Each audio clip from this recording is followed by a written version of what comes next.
தெற்க பார்த்த வீட்டிற்கு அக்னி மூலை தலைவாசல் வைத்து பசுமனை வைத்து வீடு கட்டணுமே ஆனால் ரெட்டான் குழந்தை கிடைக்கும்.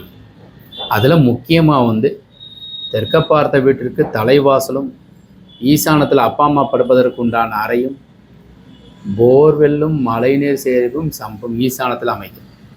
வாயு மூலையில் செப்டி டேங்கும், கன்னி மூலையில் இந்த மாடிப்படிக்கு மேலே உயரமாக வாட்டர் டேங்க்.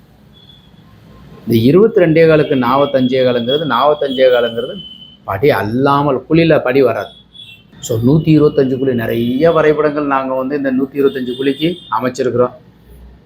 எங்கள் இதில் ஆன்லைனில் கிளாஸ் கலந்துக்கிறவங்களுக்கு என்ன ஒரு ஸ்பெஷல்னாக்கா,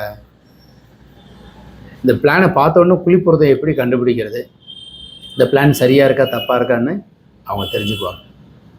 ஸோ தேவைக்கு நீங்கள் கீழே இருக்கிற நம்பரை கான்டாக்ட் பண்ணுங்கள். இது மாதிரி வரைபடம் செக் பண்ணுறதுக்கு ஈஸியாக எளிமையாக புரியும். ஹாலினுடைய கன்னி மூலையில் பூச்சி அறை, இங்கே பாருங்க ஒரு குட்டியாக ஒரு வாசல். ஸோ அதனால் வரைபடம் தேவைப்படுறவங்களும் எங்கள் கிளாஸ் அட்டன் பண்ணுறனாலும் கீழே இருக்கிற நம்பர் கான்டாக்ட் பண்ணுங்கள். வணக்கம்.